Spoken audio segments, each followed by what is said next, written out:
So, welcome back to Third Age Reforged and to another battle replay, and this is a map that we have seen before. It's, well, referred to as GONDOLIN, though of course not the same as the full set-piece map that we have seen over in Silmarillion, though it does share a fair number of the assets in terms of the building. You can see that what remains of Gondor, encased in the ice, as it is, or Gondolin I should say, encased in the ice, such as it is. This is going to be another battle, however, that is most certainly not lore-friendly, and we can see that most easily represented by the fact there is a Mordor army on the defence over here and an Elven army of Lothlorien on the defence right next to them. But still, this is a map that I think is definitely one that people will want to see because of how truly bizarre it is, considering that it is sort of underneath this glacier. And also the fact that it's got a fair number of different layers to it as well. Sort of a classic cityscape layer on the outside, and you've got some bridges going across, which of course always represent a little bit of a challenge for attackers, and then a number of areas that can be used for a final stand way at the back. But we shall go through the attacking armies first and foremost, who have to make their way in through these large cliff walls first of all. But they've got plenty of room to make that work for themselves. We shall start off with Sunlight, who's playing as Dale.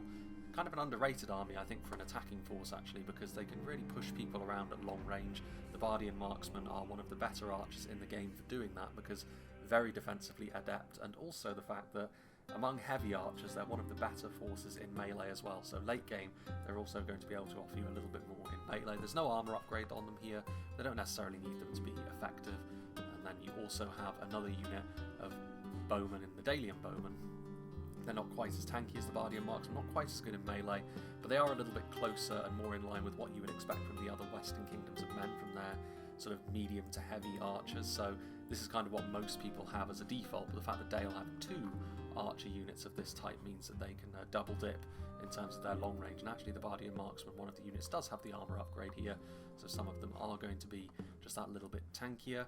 Just in behind, the river patrol as well. Of course, you know, regular and cheap javelins are always going to be useful when you're on the attack. They're a very good value proposition.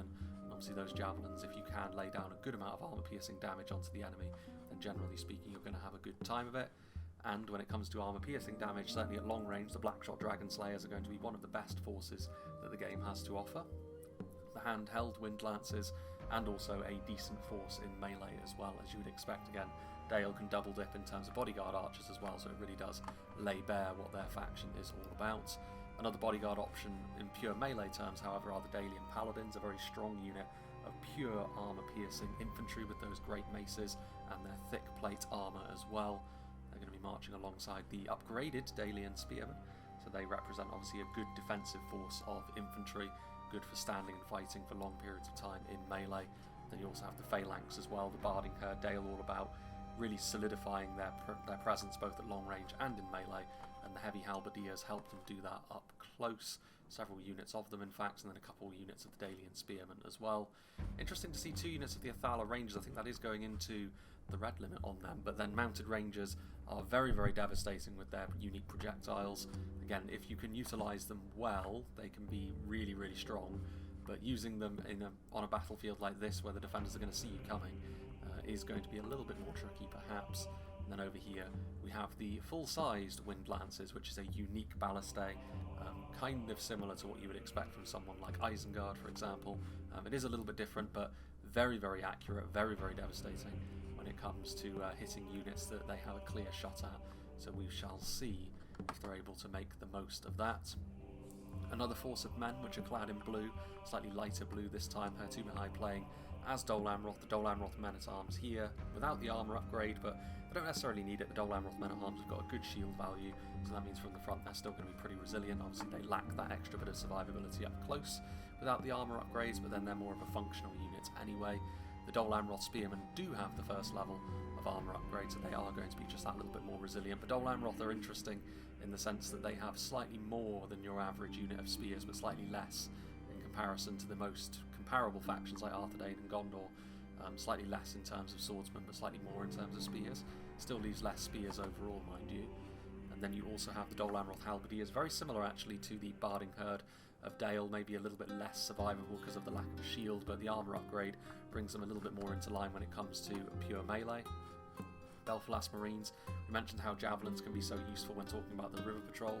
The Belfalas Marines are a little bit more expensive, so it's a little bit less clear in terms of getting that easy value from them, but they are also a better unit all round. They are intended to be used as an auxiliary infantry unit after all, and they have just in general a little bit more damage from those axes. Standard Dole Amroth archers, which again are going to be trying to push the enemy around from long range with slightly heavier archers, so that seemingly is a tactic that's already emerging for the attackers here. Several more of the same kinds of units. The Talon Knights with their maces, good quality unit of shielded infantry which can do a little bit of extra damage. We've got a Trebuchet of Numenor over here as well, which again we've seen the Trebuchet be devastating to friend and foe alike, so we shall see if they can get into a good position to use it, but again more artillery.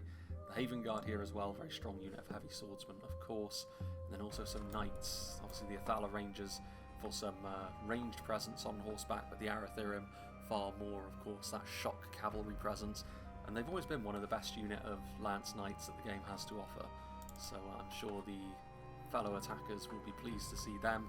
We have the Warlord playing as Lindon, which are always a little bit of an interesting one to see on the attack, because their light armour can be a little bit of a bit of a hindrance for them, but if they can use their strengths to their advantage in this situation, they can be really devastating. Lindar Bowmen for some extra damage from afar, but they don't have the same sort of survivability nor numbers that the humans they're marching alongside today do.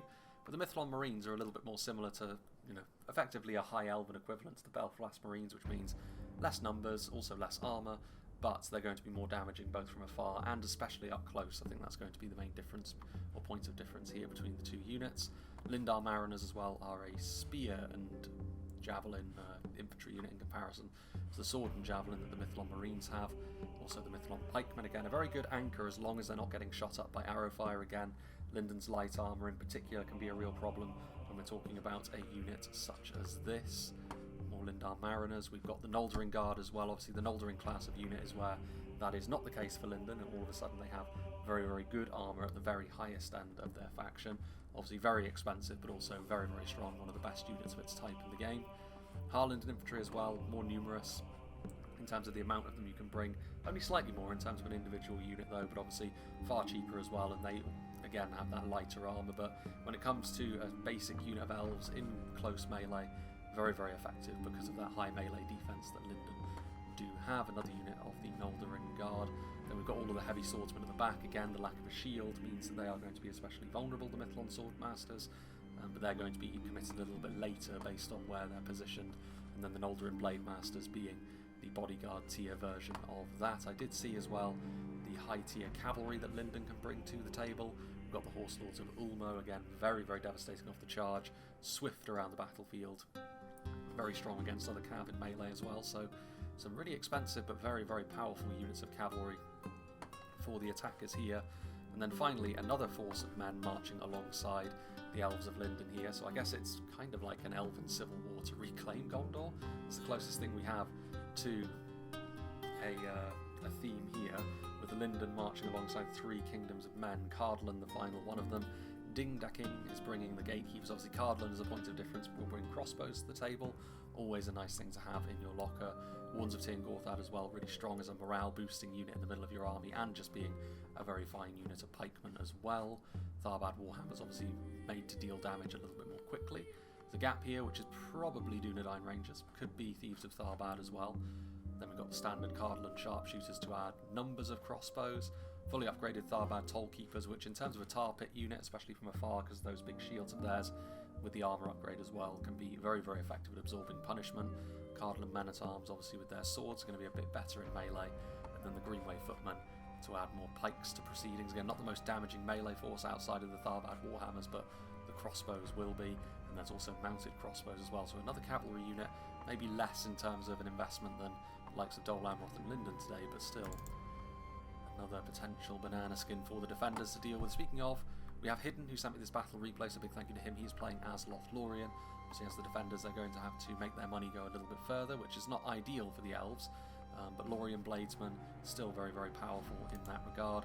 The Galathrun Warriors, which actually, considering the number of Western Kingdoms of men that are on the field today, then the armour piercing that the Galathrun Warriors brings to the table and the damage that Lothlorien can do in general should be well placed against them. Keren Amroth Staff Masters for a bit of melee defence.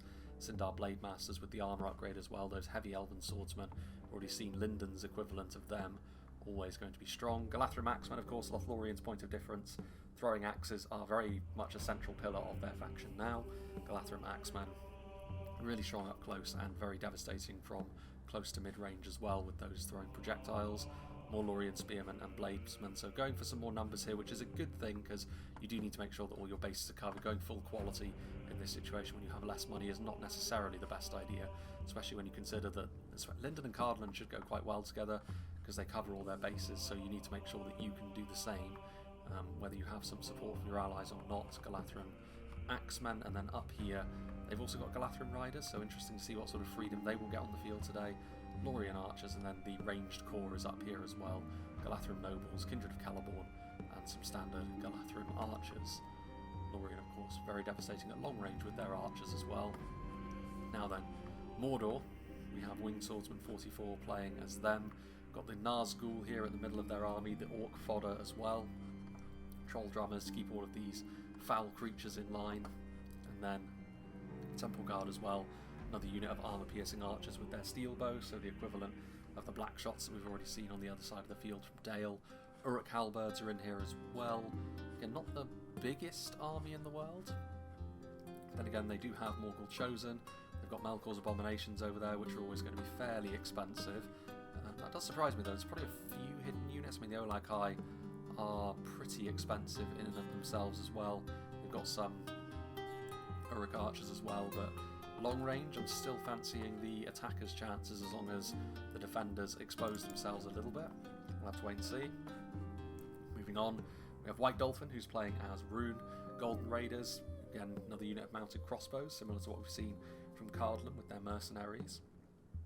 And we have over here some Narim, who probably need to retreat pretty sharpish. Rhun, I would imagine, as we get into their main body of their army, which is actually way back over here, probably going to see a lot of armor piercing, which again will be useful against many of their foes. More Golden Raiders are back here. Interesting to see the Dragon's Wrath Warlords over the Carmel's Dragon Knights. They are a little bit more affordable, but then they don't have that ability against cavalry and melee that the Dragon Knights do have, which would be really useful here, but then again, it may be that Rhun needs to spend the money elsewhere, and the Scion Rim, very good frontline bulwark. We've got the Balgoth Tribesmen, the Sapphire Bladesmen hidden in and amongst this, I guess this is meant to be water. We've got the Loke Flag Rim as well. We've got the Dragon's Breath, I mean, potentially devastating artillery piece that. The defenders should be able to manoeuvre themselves into a slightly better position than their foes. Flag Rim further forward. Finally, though, we do have Umbar, so I mean, it is pretty much a full force of evil alongside Lothlorien, so from that, we can read into it that Lindon are the good guys and Lothlorien have, I guess Galadriel did take the ring after all. We've got some Corsairs here under Lobot's command. We've got Alcarondas Legion. I mean, Umbar don't lack for quality and survivability, so that is an area where Dale may fall down against them, but then again, Dale do have a more varied ranged game than Umbar, and Umbar are the ones that have to defend, so it'll be interesting to see how that works out. Belagai Footmen and Pikemen fully upgraded. That's a pretty solid front line, especially when you consider the Alcarondas Legion are in amongst them. The Corsair Blackguards will offer some good damage. The Rangers of Castamere and Belagai Archers are in here as well. Harbingers and Alcarondas Legion, so some pretty heavy duty units here. We've got the Corsairs and the Merc crossbows as well. Interesting to see no Naruna Aru though, from what we can see here. They were a real they've been a real standout unit ever since in the last few battles when we've seen them for Numenor and Umbar, so it's an interesting omission when you're on the defence, but it does allow you to be a little bit more aggressive and also have a few more numbers, which we've already mentioned with regards to Lothlorien. That could prove to be very important indeed, but there will be a bit of a cut, of course, as the initial manoeuvring phase gets done, and we'll rejoin when the battle is about to begin. So we're on the precipice of the action beginning now, with Dol Amroth and Dale starting to squeeze in on the initial runic defence. They're also going to have to defend their archer positions with infantry. There's a number of ways in here which the attackers are going to have to take advantage of. Speaking of, over here we're going to have Dol Amroth moving their trebuchet into a position to support Lindon, and perhaps this is a good idea because there's a little bit more space for the attackers to use their artillery over here. The defenders are going to have to put themselves in harm's way a little bit more so than they would be elsewhere, and speaking of which, the artillery thudding into the building, and this is where the arcing fire of the trebuchet will be very useful. Actually, they're able to use the defenders' own fortifications against them to make it so their own artillery cannot be sniped out, so that's a good move there, and it's going to cause surely a little bit of damage. Again, that, actually no, they did hit something. Thought their attack had gone long. I mean, they managed to kill off some orc javelins and halberds, not the grand prize of hitting a centre mass of a huge blob of units like that. Lothlorien also just over to the side. I mean, one thing about this settlement is you get the distinct impression that it's over on this side of things where a final stand is going to be a little bit more easy to orchestrate. So Lothlorien being sort of out on their own over on the other side of a river over there, they have to be a little bit careful, and a little bit of forward planning will be in order, because I think they will need to retreat at some stage. Meanwhile over here, Rhun taking immediate damage from the Dol Amroth archers and not returning fire, which is an interesting call. I mean, they're not a light archer by any means, but sustained fire from a couple of those Dol Amroth archers on the low ground is still going to have a pretty big impact on them as the battle goes on. Meanwhile, the wind lance also flying overhead there, pinpoint accuracy, carving through that unit of Rhun, which is ready and waiting really for any sort of infantry assault which makes its way up here. Dol Amroth might be obliging with that fairly early doors as the Dol Amroth spearmen start to make their way forwards. There's another route as well, way over on this side, which Umbar are going to have to marshal. Then a very simplistic sort of gorge approach, but not a huge amount in terms of high ground that the defenders can utilise either, so as much as it is going to be a bit of a killing zone if the defenders want to stack up over here, it's still going to be reasonably difficult for them to get their range support in. Meanwhile over here, Cardolan moving forward their ruffians, javelins against the Lothlorien archers, but none of them really falling there. Very, very difficult angle for the ruffians to deal with, and obviously in melee they're going to easily be dealt with by Lothlorien elves.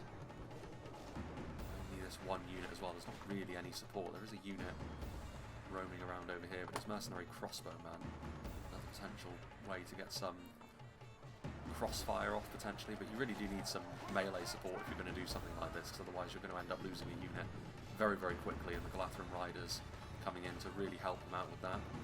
Don't necessarily need to use ammunition now though, so not a clean sweep of a victory by Lothlorien, but those ruffians probably will come back, but not the best opening gambit from Cardolan. Trebuchet of Numenor maybe thinking about firing into Lothlorien, but the problem with doing that is Lothlorien's units are relatively small, and hitting them is going to be a little bit less likely, especially from this sort of range. Over here, meanwhile, we do have a melee engagement now. Dol Amroth spearmen, though, fighting uphill into Rhun is not going to go too well for them, of course. That armor piercing is going to be at its very strongest, really, against rank and file units like this. Have some Dol Amroth archers here in support as well, but taking some point-blank shots by the Narmrim. Unupgraded as they are as well, this fight should go in favour of the Runic archers, especially seeing as they were probably the ones to get the first shots off. Meanwhile, some Belagair archers out here on the front who are not being engaged as of yet. Dale perhaps choosing to take, I say that, Arathirum of Dol Amroth managing to charge in. That's maybe a little bit guilty of not paying too much attention, and Umbar don't really have a huge amount of excuse for that, given the fact that this is the one ground assault that they're going to have to sort of marshal all on their own. So the fact that cavalry was able to get in and around there is a little bit of a strange one, but they didn't actually get any kills in the end, so the charge failed. So that is to their benefit. Still not eager to move in yet, and you can see from the minimap as well that so far, much like the last siege we saw, there is only one location early doors that's actually playing host to a melee scuffle. Defeat being a distinct possibility. Dol Amroth archers not faring any better as they get grilled by the runic flaming shot. All units pushing forward now though, Dalian spearmen and some of the Dol Amroth units still pretty widely spread across the hillside. The unit of Dol Amroth archers still shooting in as well. don't think either side will be too thrilled about how the archer engagement has gone, but certainly Rhun will be pretty pleased about how the fight up close has gone so far.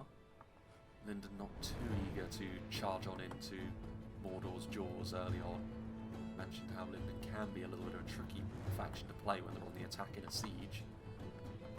So that's not that surprising. Lothlorien, quite a few of their units actually fairly close to the outer defences, but there's no real danger of Cardolan moving forward with anything too substantial for the time being. There's a few units wheeling around out wide, but it's going to take them a fair while to get into position, and perhaps that's what Lindon are ultimately waiting for. They need Cardolan to put a bit of pressure onto Lothlorien so that the load is evenly spread. And Dol Amroth archers now will surely get engaged by the flag rim.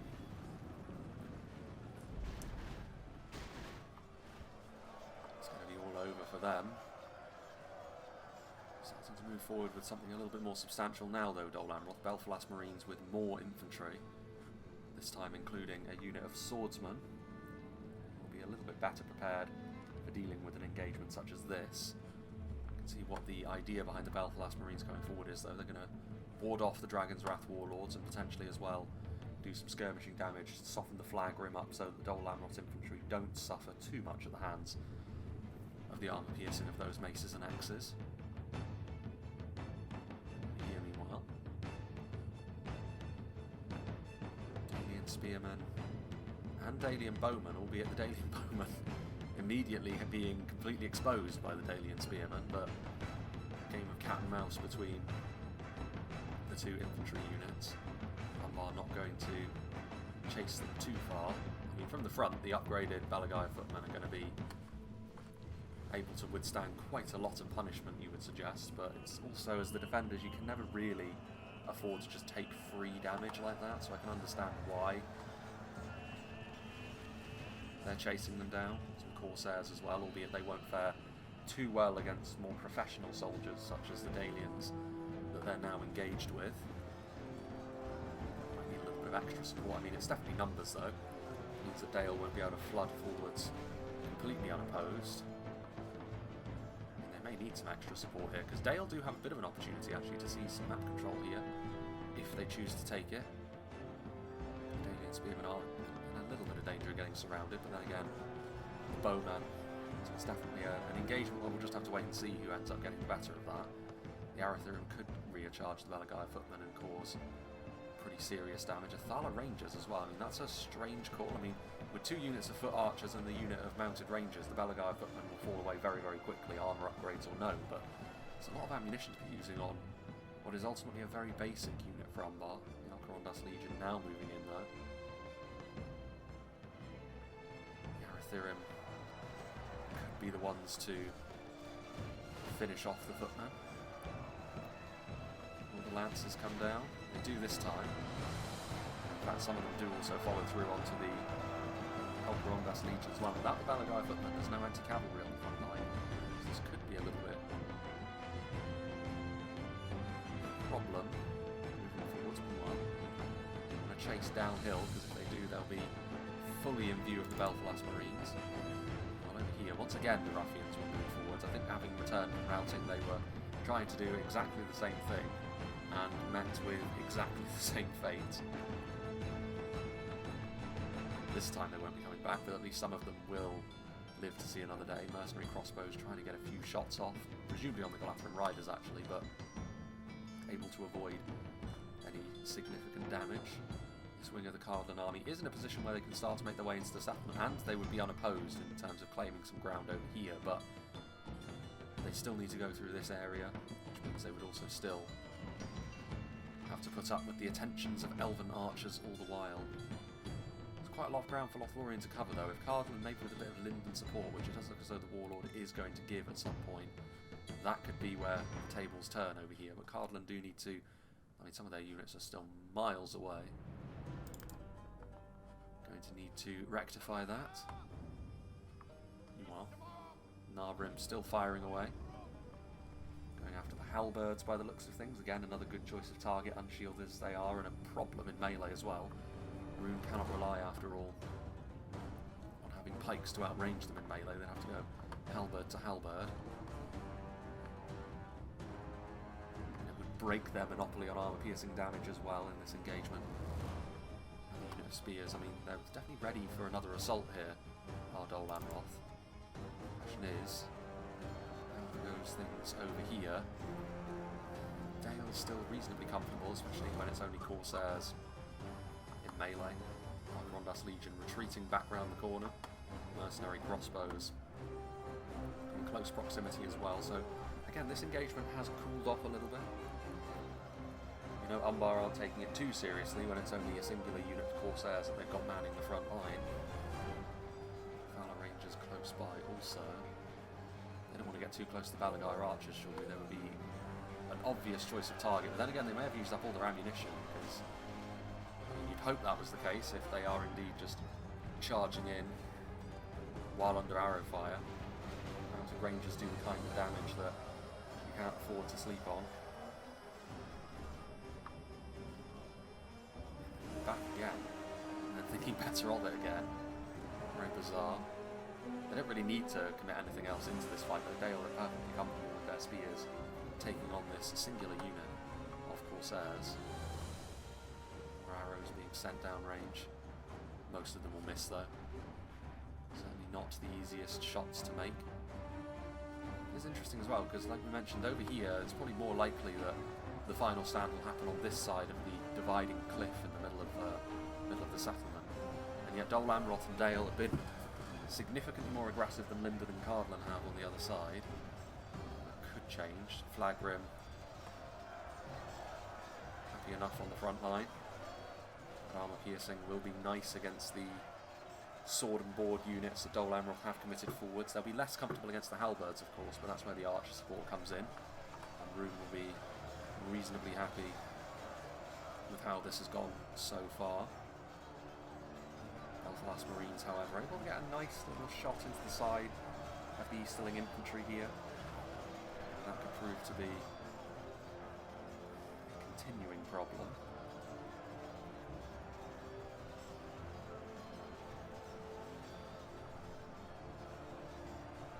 Archers, again, choosing very much the same tactic as the first time, just with more numbers on this occasion. So we've got their trebuchet over on this side of the battlefield as well, let's not forget. Lindon's cavalry, I mean, there is more room over here. Lothlorien as well, with less of an ability to cover large spaces, so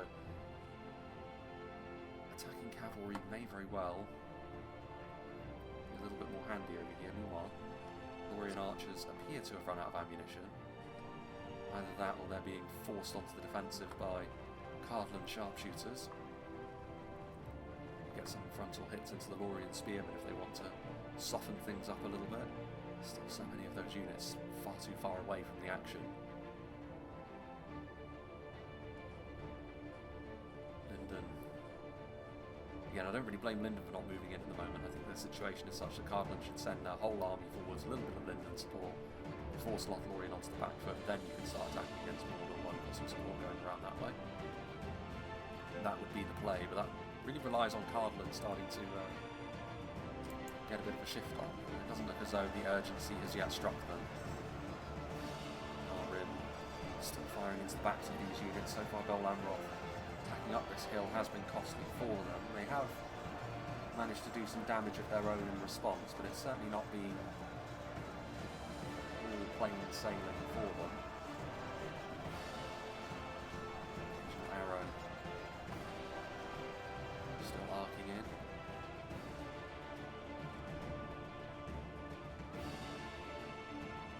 Very depleted unit of Narim at this point.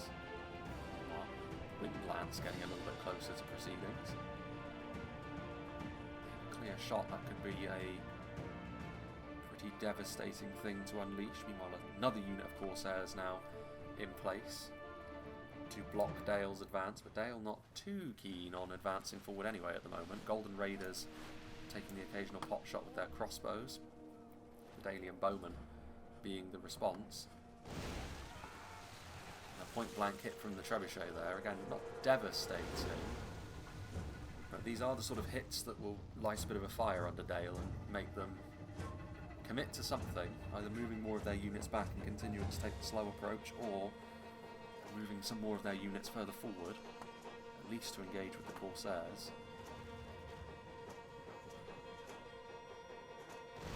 Hit. And went into the Blackshot Dragon Slayers as well. A very nice hit that was. Dangerous unit. Now damaged. Pressure from the artillery. Again, not quantity of kills, which the defenders often prioritise, but just going to make Dale's job just that little bit more uncomfortable. Fire again by the looks of things as well, so not just warning shots. Continued barrage.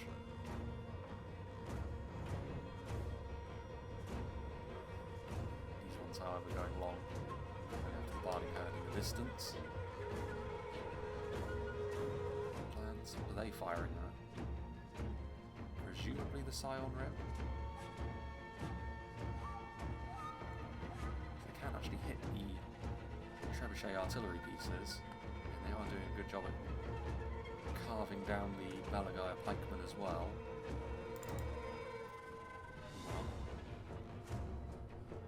Lindon poking their heads around the corner, but again, this is the kind of engagement where they do quite poorly, especially against a force which is able to more than go blow for blow for them with them in terms of archery. Lothlorien there. Cardolan now starting to see the rest of their army move forwards. Get ready to commit to a melee though. Lothlorien Bladesmen. Galatharan Riders.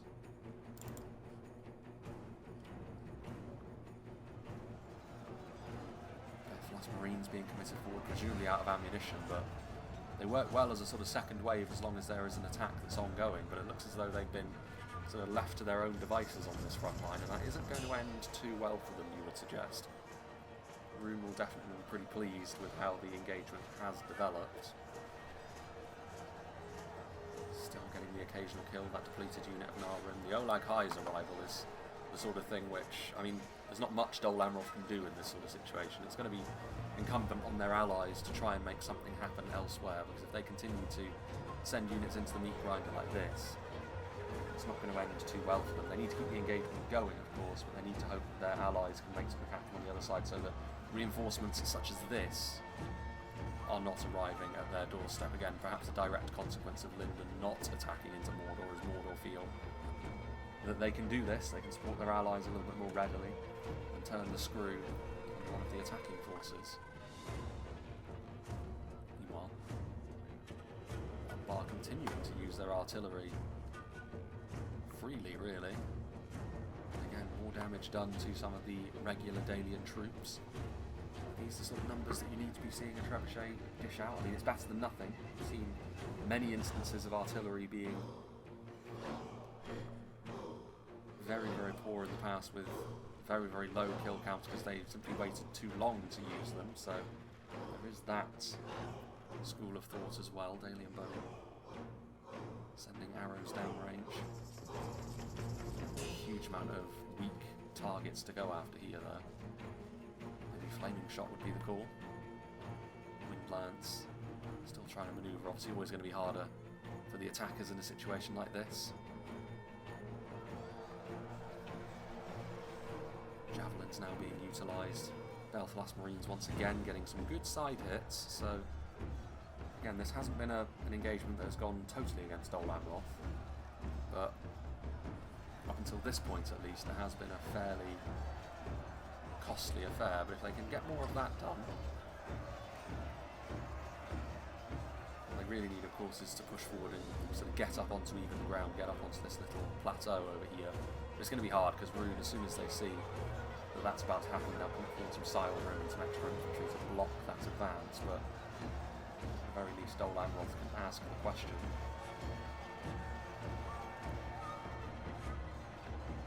Another good hit. Magrum have been pretty stalwart so far, but at least this unit is going to be laid low. The unit of man-at-arms as well. Good amount of reinforcements, but certainly not limitless. Well, make our way back over here. So Cardolan are now beginning the attack. One unit of Lothlorien spearmen. Not going to be enough in the face of kind of numbers that Cardolan have, as well as the support coming in from the crossbows, but pretty interesting response. Throwing axes, of course, huge amount of damage on them. The Cardolan sharpshooters are taking a fair amount of damage. They do respond in kind. Small matter of as well of those mercenary crossbows, so double crossbows, and then, or is it triple crossbows? It is triple crossbows. So yeah, the Galatrim Axemen do need to get out of there. It's tough when you're faced with that kind of stopping power. Surprised that Lindon haven't gotten things underway over here now that Cardolan are doing the same. Still content to wait. Galatrim Riders. What is their plan? Forward come the mercenary crossbows now, but maybe flying a bit too close to the sun, because as soon as they get engaged by something like Galatrim Riders, it's going to be very, very bad for them. They just get some extra hits onto those Galatrim Axemen, but they're going to be forced to retreat by the Lothlorien spearmen. Galatrim Riders fleeing.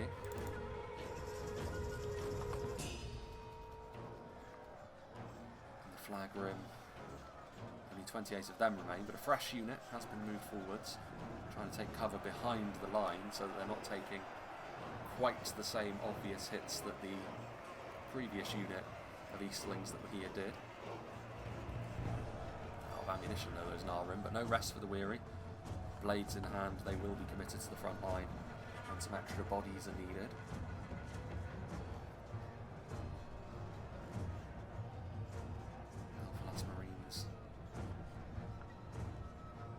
Carmel's shadow bows have now taken up the position that the Narim used to, and that's a bad thing for Dol Amroth because the damage values only increase. Shooting into the backs of those units is only going to be painful for them. Well, I have restarted the attack over here, but it's much the same sort of thing, albeit this time the Corsairs' numbers advantage is so high that they are going to be victorious. But from Dale will move forward and presumably change that.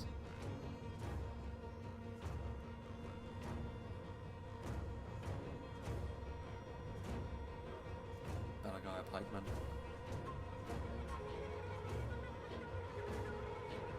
He's a move in should the need arise, but Alcamondas Legion maybe are going to be the first port of call there. The Rangers will not want to tangle with a section of the front line that's got pikes on the go. Again, a lack of reinforcements moving forward, which is the problem because all of the good work that was done against that initial unit of Lothlorien spearmen is now being undone by just another unit, because where Lothlorien have sent another unit in, Cardolan are trying to make do with what they have already there. Mercenary crossbows now taking hits from the Lothlorien archers as well, a situation in which they are not particularly adept.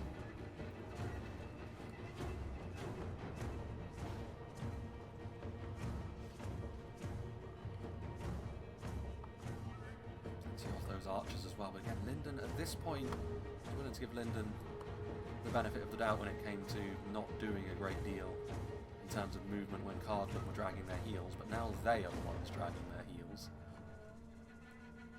Need to make the choice of whether to support Cardolan directly or open up a new front. I would probably choose the former rather than the latter, but doing nothing is worse than both. And Rhun completely victorious with the arrival of new infantry, running a halberdier through. What did Dol Amroth do now? The complete folding of an attack is never a good sign. Again, their allies haven't exactly been swift to try and divide the attackers' attentions, or the defenders' attentions, I should say. Patrol moving forward. Obvious choice of target for them would be the Alcamondas Legion. Duel between archers here, but perhaps typically of Dale and Umbar, it's been a duel of archers where it's been a bit of a slog. Neither side has got access to the most damaging skirmishers going. Patrol close now. I mean, that unit of Corsairs will ultimately be destroyed, but ultimately Dale, again, killing off 2 units of Corsairs, a unit of Balagai footmen. It's better than doing nothing, of course, but the level of progress that the attackers have made, certainly from a map control perspective, is very limited. They have managed to push in a little bit over here, but most of this was territory that was willingly ceded by Lothlorien to Cardolan so that they could try and take advantage of some better shooting positions. Cardolan men-at-arms here in numbers now, though, and once again the numbers advantage is what's doing the business for Cardolan here. It's the already fairly depleted Lorien spearmen. Lothlorien riders trying to do the business with a few charges.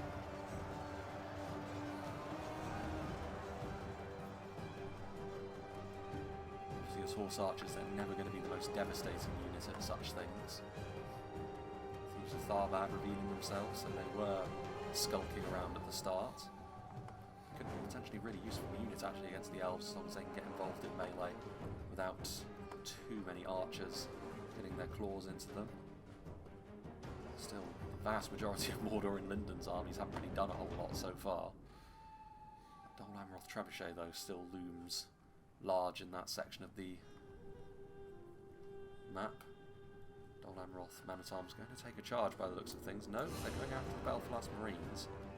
Having to round the corner, though, means I don't think that would have been the most devastating charge. Now the Dol Amroth men-at-arms trying to cut off their retreat as they do so. I mean, they look pretty healthy, so the cataphracts are not likely to take much in the way of damage. A unit of basic swordsmen like this, but that wasn't the most successful sally forth from Rhun there. Amroth archers on the way forward. Belfast Marines now with axes drawn. Going to be committed to melee. Unit 33 Narvrim. Active since the start of the battle. They're going to get involved now as well. Possibly because they may wish to silence this unit of Dol Amroth archers that have gotten into a pretty decent shooting position. Trying to skirmish with the shadow bows, which is generally not where rangers want to be. But they don't want to give up this position either because it's simply too good in terms of the damage that Rhun have already been able to lay down. Yes, the Narvrim are going to try and disrupt the firing. Belfast Marines are also now in melee. Everybody is waiting down low, but the Balkoth tribesmen doing a pretty significant amount of damage, so they cannot afford to just stand here. It's been a pretty grisly battle so far for Dol Amroth. And here, Lorien archers.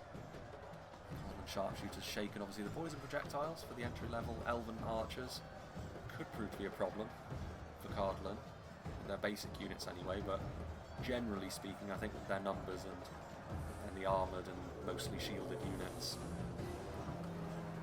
should be just fine. Through Maximin moving in. They've already been savaged by the crossbows. They're not in particularly good health, otherwise they would be very, very effective against the equivalent Cardolan units. Tollkeepers way in as well, so certainly from a numbers perspective they're doing just fine. Umbar bowmen, are they thinking about an advancing? Cardolan's thinking a little bit more damage, are we? Then you're going to try and move in. There's a lot of archers in all fairness. It is a temple guarder up there as well, an Ardenheim Shadowbow, so it's a very layered and very dangerous skirmishing force, and I've already mentioned Lindon's shortcomings in this area. Having said that, you are the attackers, you need to do something at some point. Scion Rim now involved, Flag Rim, attack has restarted, but again it's in kind of the same sort of numbers, and I really do expect the armour piercing to do quite a lot of the heavy lifting once again. Tribesmen. Going on down here then, how are Dale getting on against Umbar again in terms of, well, the engagement overall has actually fallen away. Unit Balagai Pikeman has been completely destroyed, which is certainly a nice thing for Dale going forwards, but still in terms of map position, we're in the same situation here as we were at the very beginning of the battle. Someone in addition to Dol Amroth is going to have to take the bull by the horns and be a little bit more aggressive from an attacking perspective, otherwise it's going to be the death by 1,000 cuts, which Dol Amroth are currently suffering. That will be the fate of the entire attacking team. Defeat seems certain for the Halberdiers again moving in. Are the Olag High, who have taken some losses in all fairness. Presumably Belfast Marines' javelins were the main culprit for that. It is coming for us! As the halberds start to flee once more, Belfast Marines scrambling uphill. Still no movement from Lindon's army by the looks of things. They have got their Lindar bowmen in here once more, firing against those Lothlorien bladesmen. Shields may be in the right direction, but they are still a very light unit ultimately. And now Mordor picking up the slack against Cardolan. Cardolan were having it their own way in most of these melee engagements because they were simply far outnumbering the elven infantry that was here. That is not a luxury they're going to have against a Mordor force, and that is immediately apparent. The Tharbad Tollkeepers trying to reposition themselves so that they're not in an overextended part of the line. There's also the pikes, which will be a bit of a problem for Mordor. Still a few depleted crossbows as well, trying to fire in and do what damage they can.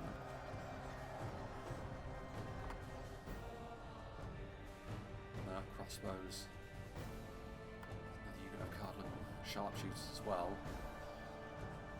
The laser-like projectiles of the Lothlorien riders. Are they trying to finish off the sharpshooters? I mean, it's a relatively small unit.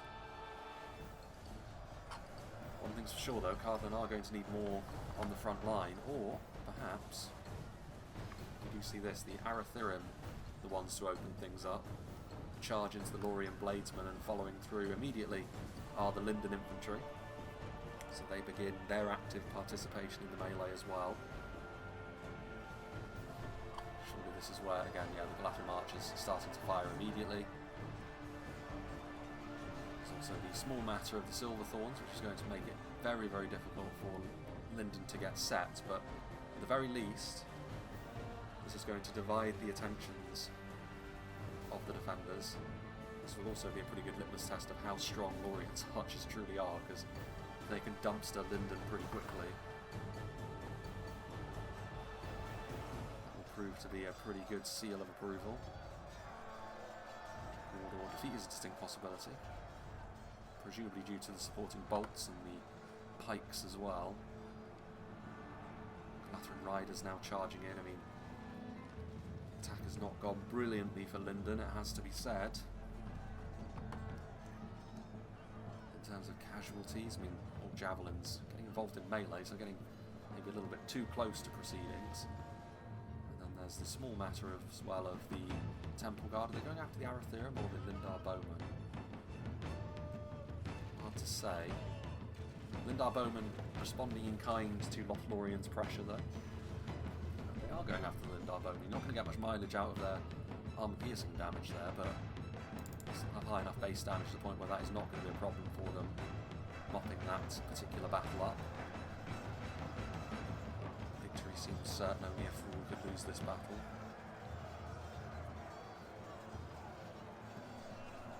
Which is a bit of a change up for Dol Amroth as well. Thinking about retreating? To greener pastures, maybe. They do have the Dragon's Wrath Warlords which can charge in. Plenty of those units waiting at the front gate. Whatever they're going to do, they will need to commit to it, and they'll need to commit to it swiftly. All it takes is for the attackers to decide to move in with all they've got, and all of a sudden you won't have the luxury of retreating, you'll have to stand and fight. So we'll see. Not enough of the Scion Rim remaining, apparently, to be able to deal with this unit of men-at-arms. Rhun and Dol Amroth continue to knock 7 bells out of one another.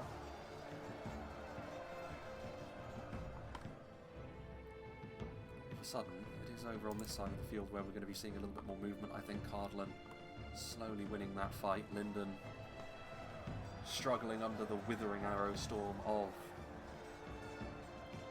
Lothlorien, but certainly Harland infantry are going to have absolutely no issues whatsoever at dealing with orc javelins in melee. And our bowmen floating a few shots in as well.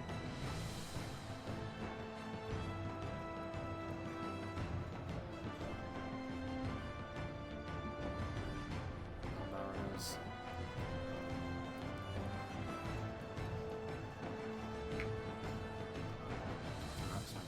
Using their throwing axes to good effect. They're going to be launching them in there.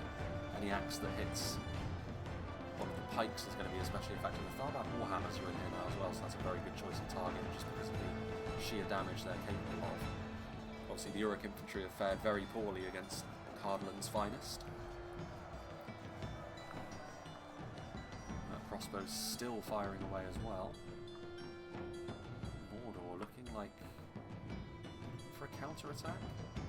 That would be a bold move, especially considering leading the charge is orc fodder. Wouldn't recommend sending them in against a Lindon stacked and ready attack. Lothlorien spearmen covering the retreat of the Galathrin riders as they get away from the relatively few remaining Harlingen infantry.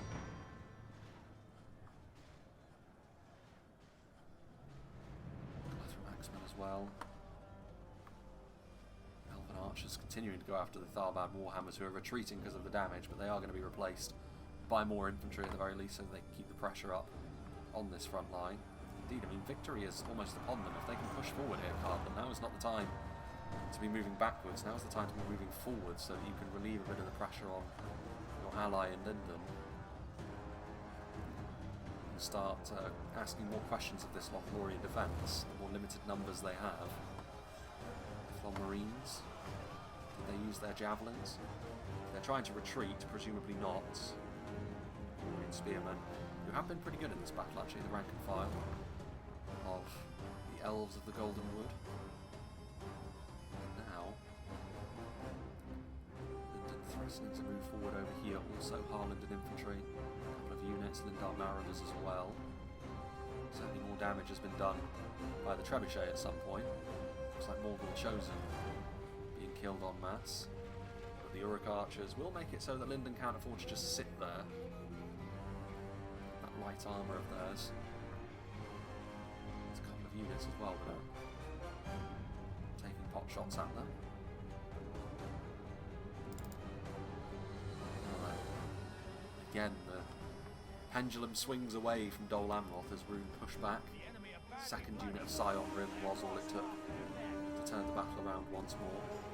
Up close and personal with this other unit of Belfast Marines. But another unit, this is, of course, the benefits of being able to bring so many of these guys is that you can have 4 before you get into the Redman, and it's an ideal supporting unit for this situation, and it's no surprise really that they've been Dol Amroth's most effective unit so far. Good kills being done. Carmel Shadowbows, one flurry, all it took to cause those Belfast Marines to rout. Now the Belfast Marines back and forth with the Dragon's Wrath Guildsmen. A lot of kills actually on the Dragon's Wrath Guildsmen. I mean, throwing projectile to throwing projectile is always just a bit of a savage affair for both units involved. I mean, if you're going to trade one unit for one unit, you would take this fight as Dol Amroth, but the Guildsmen able to kill more quickly, and also the terrain advantage means it wasn't really an even trade anyway. So again, you'd have to say Rhun probably came out marginally the better. Dale thinking about moving in. I mean, there's only 22 Balagai archers, of course. Reinforcements will be arriving pretty quickly anyway, but still. Merc crossbows. Counter-charging outside. We've seen Cardolan put them to pretty good use, but not really as a melee bludgeon like Umbar are trying to do here, but it is only river patrol, so a bit of extra value. Trying to escape into the open field, albeit don't know how successful they're going to be. Mercenaries' morale is always a little bit questionable, and the Athala Rangers may very well still firing away. For now, they need to try and deal with this unit, which is now a bit of an annoyance in the back line.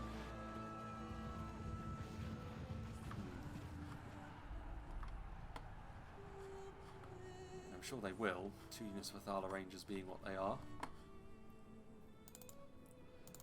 But as I say, an annoyance they could have done without. Meanwhile, Lindon now moving a little bit closer, allowing the Uruk archers too much in the way of free shots. Defeat is a distinct possibility for the Orc fodder, to the surprise of absolutely no one, I'm sure. Forward coming the Lothlorien Guard also. A few more arrow volleys coming in, causing the Harlingen infantry to be shaken. Swords raised aloft as the Uruk archers try to get into a better shooting position. But the problem here is Lindon trying to pursue the archers so they don't get shot. But I was going to say they needed reinforcements. Unfortunately for them, they had the foresight as well. Lothlorien Guard and Mithlond Swordmasters, and that will be a real problem for stuff like Orc fodder.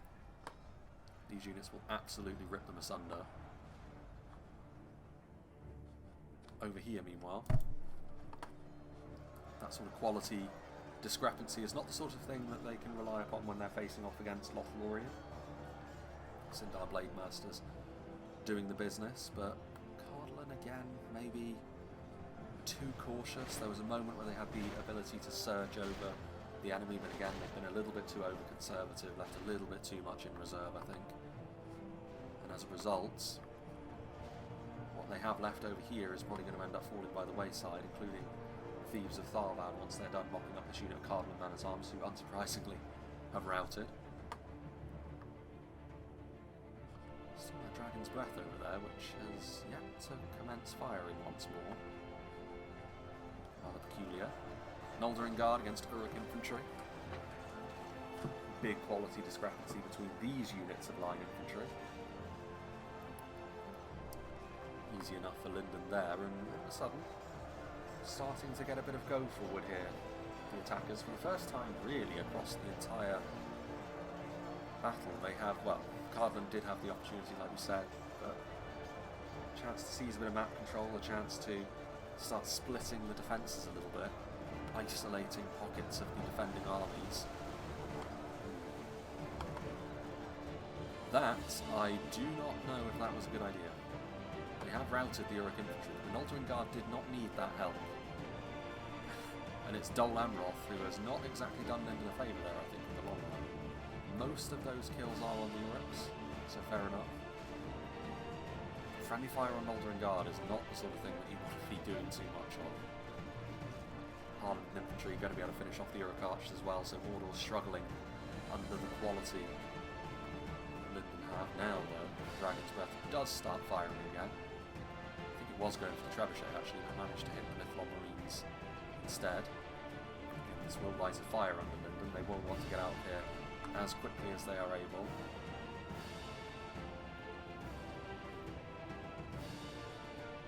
The trebuchet, I mean, I think they would probably rather their infantry stay alive.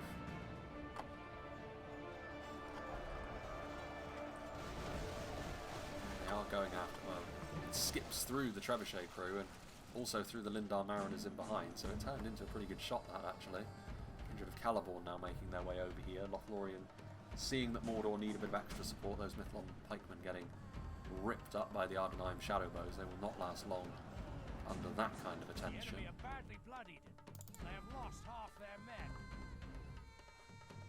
Cardolan, meanwhile, still, it's only a unit of Orc Javelins that stand in the way of you and seizing this section of the settlement, and it's still too slow in my eyes.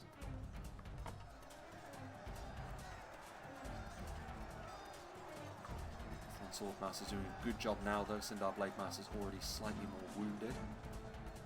Makes a good amount of sense. Meanwhile, Dol Amroth do not have that much left by the looks of things.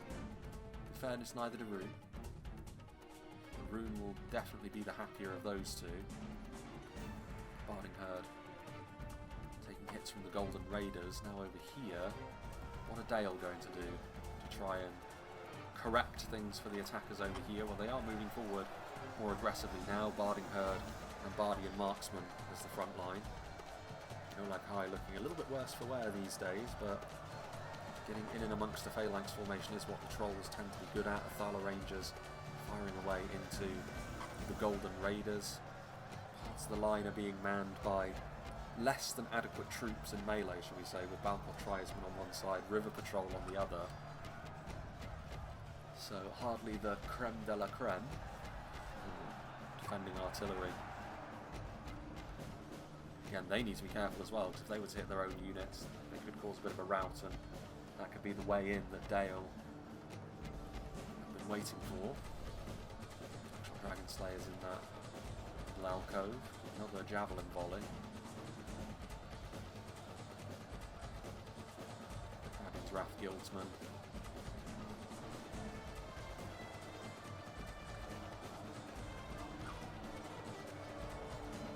Best Legion pretty heavily depleted now. Barding Herd and the Dalian Paladins also on the front line.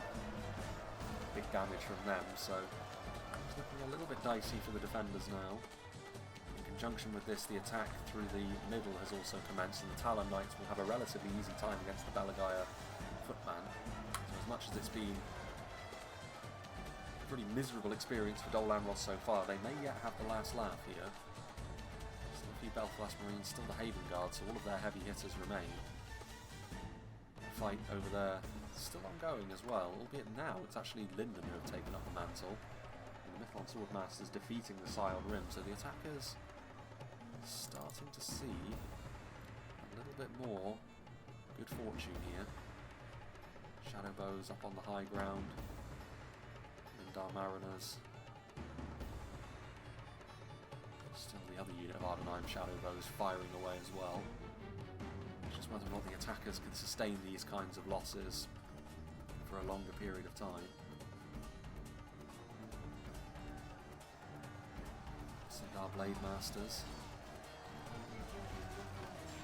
And they're going to lose, but they are giving a firing opportunity to shoot into the Mithlond Swordmasters, so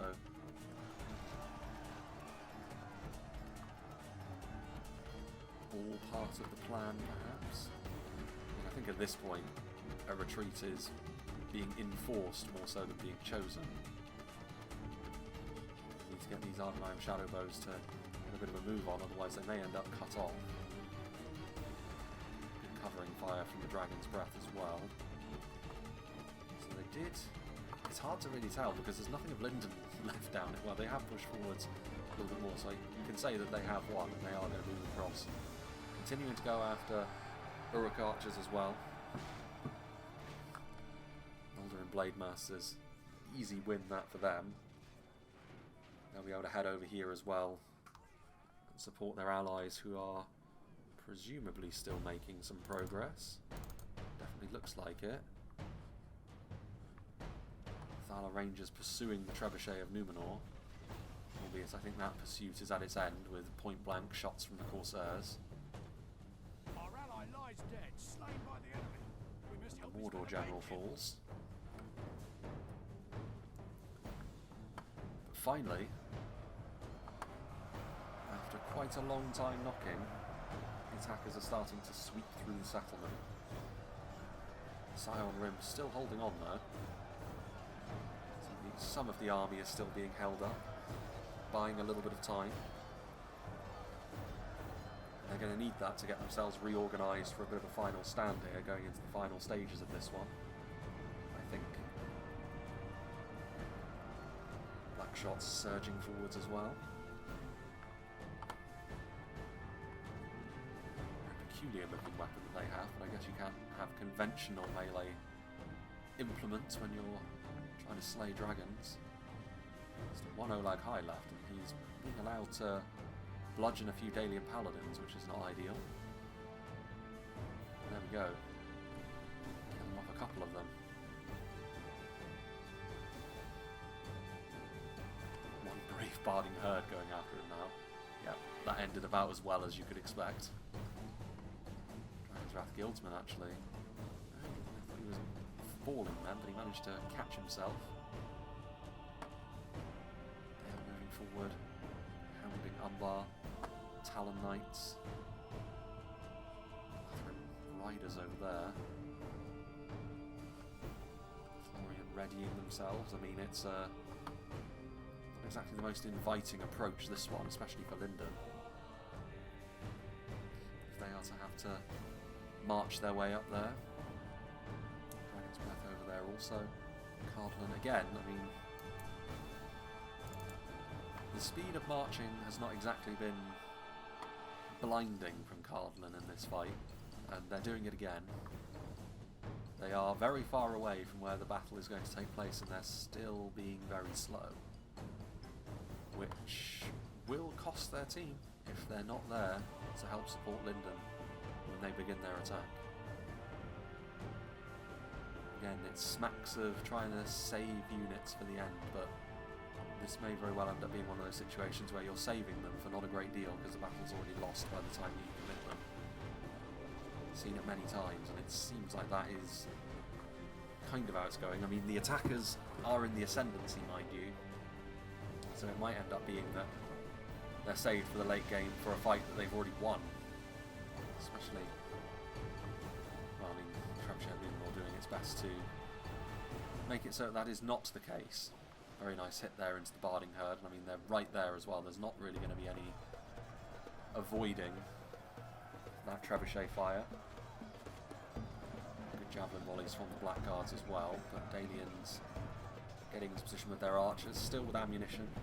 Unsurprising considering the amount they can bring.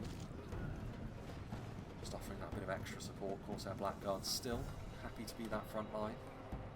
Trebuchet trying to fire again. Alcaron-Bass Legion joining the Corsairs on the front line. Another good hit there from the Trebuchet.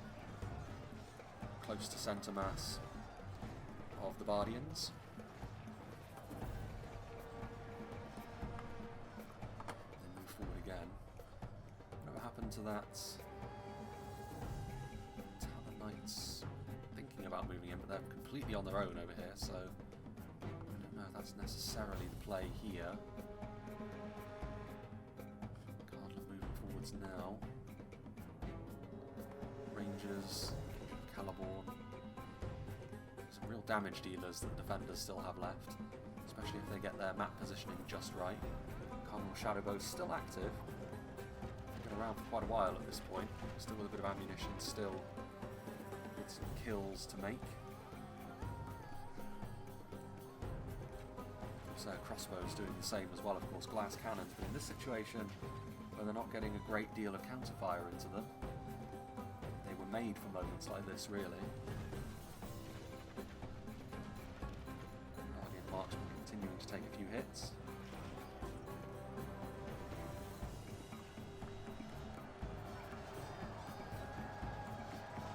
Seeming certain for the Umbar infantry so far. Their support will definitely have a good amount to do with that. Rhun basically in behind enemy lines at this point with their Dragon's Wrath Warlords, which is exactly the reason you'd want to bring a unit of cavalry like this in the first place. There's not a huge amount of them left, but because of the archers that are around, they kind of need to make a decision on what they're going to do swiftly, and that's exactly what they do. Nice charge into the Dalian Bowman. More value like that is exactly what the Doctor ordered. Mercenary crossbows being the forward sweepers. Rook archers presumably going to open up on them, indeed they do. Staff Masters there, the rest of the Cardolan army now moving forwards. Lindon starts to get into place as well. They can meet up with one another and push on from there. Splinter of the Lindon force can also make their way up that way. So they've got options, the attackers. And now within the final 10,000 frames, the sharp end of proceedings. Occasional javelin being floated in still.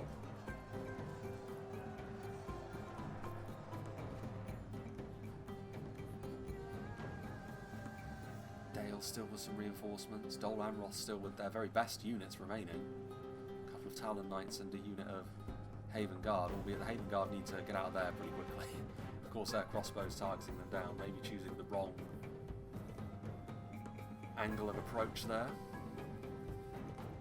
Every one of those that falls is a real victory for the defenders, and a few more of them, a couple more of them, at the hands of grubby-faced pirates, really.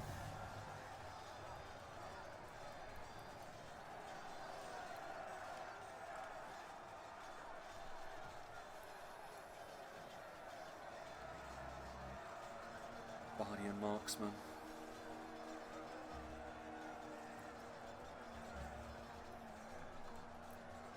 Sapphire Bladesman as well.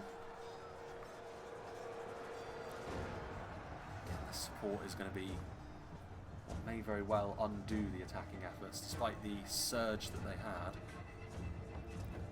Talon Knights still there, Galathrun Riders, and still these units hovering around the backfield, again killing off Dragon Slayers, definitely a worthy use of Lorien and Rhune's time. Talon Knights now fleeing in the face of the Kindred of Celeborn, unsurprisingly. I mean, Talon Knights are strong, but Kindred of Celeborn are upper level from them, and they've got that ranged attack. Maybe with no more left though, but they've killed off a few and they're pursuing them. With cavalry support, they could finish the attackers off over there. We'll get back to that in just a moment. But well, Rhun and Mordor have continued to retreat over here, trying to consolidate their position and just delaying the engagement they have to take with Cardolan and Lindon. I think that is the right move. If they can finish off Dale and Dol Amroth, then whatever is left of Umbar can then be put to work against their oppositions from the other side as well. Talon Knights fleeing in the face of the Kindred. Again, charges coming in. Very depleted cavalry units, but the charges will still kill the odd unit model or two. And that will only make the discrepancy in quality between themselves and the Kindred that much more pronounced. More damage being done. Lancers down, although that is the end of the general. That was actually the animation that usually plays when they charge into braced spears, but I guess the unit was pointing the right way. But the runic general falls after that charge. Kindred on the move forwards as well, continuing to do their thing. The occasional charge, the occasional unit model still being dealt with, and now using their throwing axes to good effect as well. So this poor unit Talon Knights has borne the brunt of an awful lot really of punishment.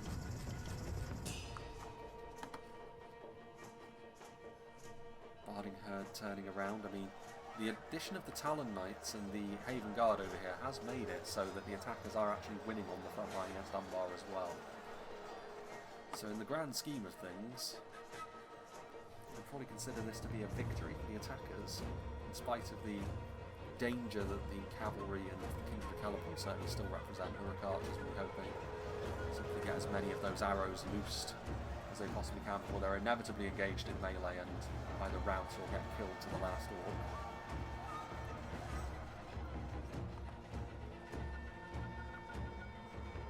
Indeed, they rout before they even need to get involved in melee. Mordor setting up a position over there to defend. Galathrun archers. The Umbar trebuchet. Lindon are now arriving. I mean, it's a dicey situation, this, isn't it, for the defenders at this point.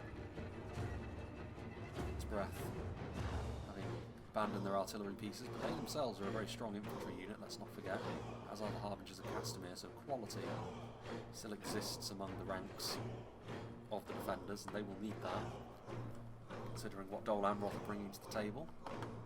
What Lindon still have in their back pocket. Cardolan still have their Thar and Warhammers somewhere. Talon Knights moving forward, engaging the Ardenaim shadow bows. Feel good for Dol Amroth, to be fair, considering the punishment they took earlier on in the battle. The fact that they are now a real cornerstone of a genuine chance of an attacker victory is good for them. Haven Guard, 33 of them remain, so they have taken losses during their exertions so far, but still certainly healthy enough to be a real part of the final stages here. Galathrun Nobles arriving though, that's another really high quality unit. Dragon's Breath doing their thing as well. I think, ultimately, especially with the Kindred of Celeborn overlapping, Dol Amroth and Dale will finally be brought to their demise here. But with this distraction, it's about what Lindon and Cardolan can do on the other side. Are they going to be able to make something happen?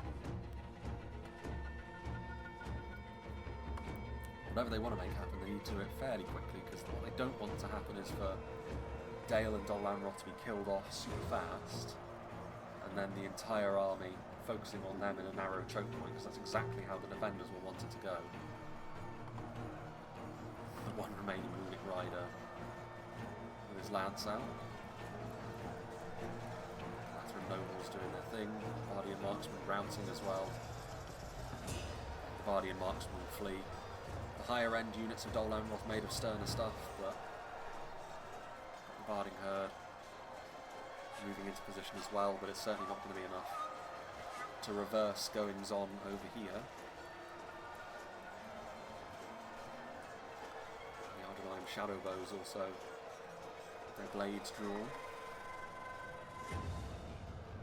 Caliborn, I mean, Barding Herd will be hoping to get their phalanx down, but there's not really enough of them at this point, and also they're having to march into an engagement that's already going on, so not ideal for them. Nobles easily going to be able to finish off these Dalian bowmen reasonably fast. So Crossbow's still alive as well. Again, maybe trying to hasten the demise of Dol Amroth's finest. That's exactly what they're doing. They're targeting down the Haven Garden. Imrahil falls in that volley. Going to get up the hill. I mean, 18 Haven Guard, 121 Corsair crossbows. One more volley though. Well, that was against the Talon Knights though. They still have ammunition. This is the unit that you need to preserve. Over here, meanwhile, Galathrim archers on the front line against the Lothlorien Guard. Definitely a fight that Lindon would rather have with Lothlorien. Trebuchet is in a very dangerous position though, so it's going to... I doubt the attackers are going to move forward with everything they have super fast. And our bowmen, the Rangers of Castamere providing a bit of overwatch support. Harbingers are going to force the Haven Guard off of the Corsair crossbows, who should probably reposition to the other side, to be honest. Start firing those bolts into the Noldorin. Talon Knights. Seems certain only a military genius could win this battle.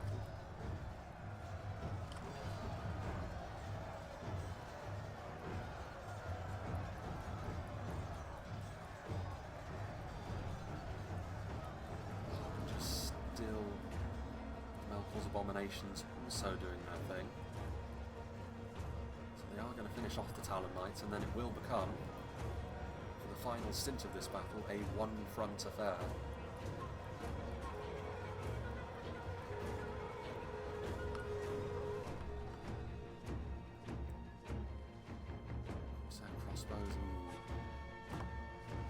That's a problem. Only having one unit over here. I can appreciate the gambit of trying to finish off Dale and Dol Amroth, but having only one unit guarding the front line, this was always going to be a concern. A mass push, and Cardolan have obliged. And you can't help but feel as though the defenders kind of needed that trebuchet. The use of Tharbad being moved back. Maybe over caution could yet still be the greatest enemy to the attackers. Gatekeepers and Lords of Tingorthar, though, is a pair of phalanx troops that you will not be thrilled to see as the defenders at this late stage. Getting in amongst the pikes, but suffering as they do so, the Galathrim nobles. But if they do make it a fight in close quarters, of course, they will easily have the beating. But Tharbad Warhammer's a little bit more of a danger to them. A few missiles, though, being used to try and lay them low. Harbingers of Castamere moving in to support the Trebuchet of Numenor, pushing Cardolan troops. Going to be suffering here. And it's Umbar who have got the most left of the defenders at this stage. There's still a unit of Uruk archers from Mordor being used as well. Hammers of the Trebuchet crew will also be quite handy against the kind of Cardolan troops that were sent forward to try and deal with them. If they can remount that Trebuchet, a couple of volleys from it could probably give them the distinct edge here that stuff like the Thieves of Tharbad, Order of Blade Masters now moving in. Attackers themselves still have a hearty amount of quality. The Wind Lance as well. I mean, much like the Dragon's Breath crew, they are very accomplished in melee. Speaking of which, they're still active on the field. One of the trebuchets broke. I guess it must have been from the Thieves of Tharbad's volley. Think of any other reason why that would have transpired. Now the Gatekeeper's getting involved in melee, along with the Thieves and the, well, Tharbad Warhammers. Thieves of Tharbad not quite in melee just yet. Windlance crew, so Dale's still with an active participant in the fight as well. The Lothlorien Nobles, defeat seeming certain for them. It's a question of numbers at this point. I just don't think the defenders have got enough left. That's why they needed the burst damage of the trebuchet really, but got caught flat-footed. Credit to the attackers for getting in there. Melkor's Abominations charging in, but surely the Bardishas of those Windlance crewmen will be enough to bring the Cardolan down. Charging in again, mind you. Picking up some good speed in a relatively short space. Our foolish general has thrown his life away. There goes the Our chances of victory with it. Lothlorien general. I don't think Lothlorien have got anything left anyway, really. They might have the occasional kindred in this melee, but I don't think anything else.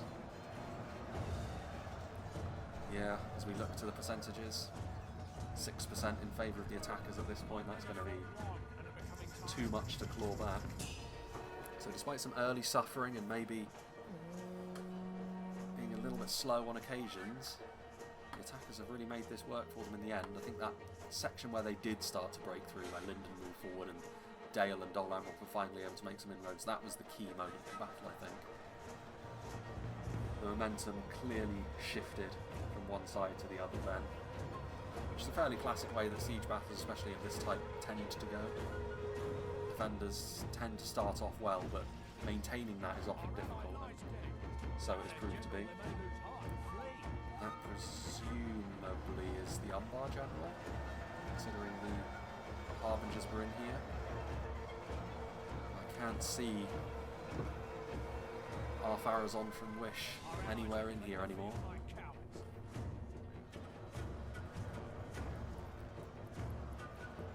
Still, a battle of relatively small margins in the end, it's fair to say.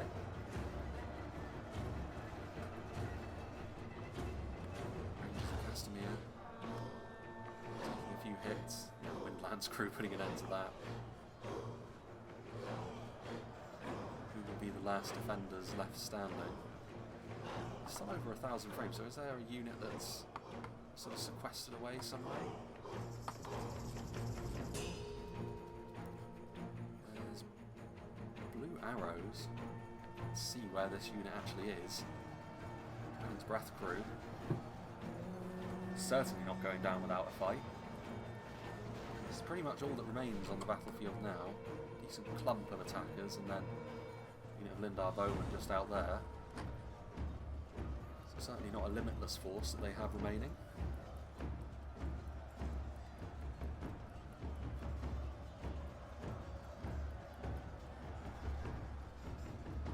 Gorthard.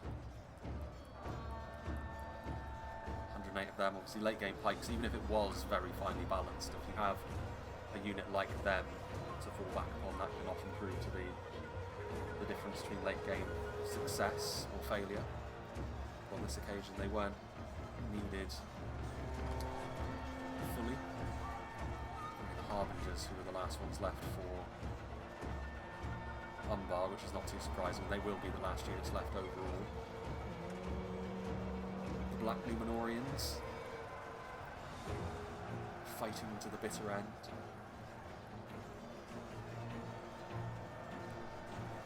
There we have it. So in this kinslaying duel, it is Lindon the attackers who managed to claim Gondolin off of Lothlorien the defenders. Their forces from the Men of the West. The orcs and the men of the east, not the allies that Lothlorien needed. And indeed, as the elves, they should have known better, really. It's the Wardens of Alosterian charge. Our enemies And there we go. snatched victory from us like thieves in the night. We'll not be so lucky next time. Gondolin in Lindon's hands. And there we have it. So defeat for the defenders on this occasion. Narrow victory, reasonably narrow victory for the attackers. And yeah, pretty much what I said. I think the attackers, there was that key moment in the middle where momentum shifted in their favour. Because up till that point, like I said, I think a little bit slow maybe. I think Lindon and Cardolan, there was a reason they were being so slow ultimately. And that was the fact that, we saw how much damage Lorien were capable of dealing with their archers over on that side, especially with Mordor's high-end archers as well. The main issue I had really was the fact that, especially with the way that Cardolan was doing things, like so many of their units were so far away that if you did need to commit them quickly, you wouldn't have been able to. And there's no real reason for doing that. There is a reason for not committing your units to fights, but there's not really a reason for them to be that far away. Dale as well were maybe Dale and Umbar were having a pretty slow fight over there as well. Obviously, Dol Amroth being the most aggressive of the attackers, it's no surprise really that they ended up being the ones to take the brunt of the defenders' fury early on. It's a grim job, but ultimately the attackers, someone has to do it. And on this occasion it was them, so they deserve credit for that, I think. As for the defenders, I think they started off well, but maybe they lingered too long in the outer defences.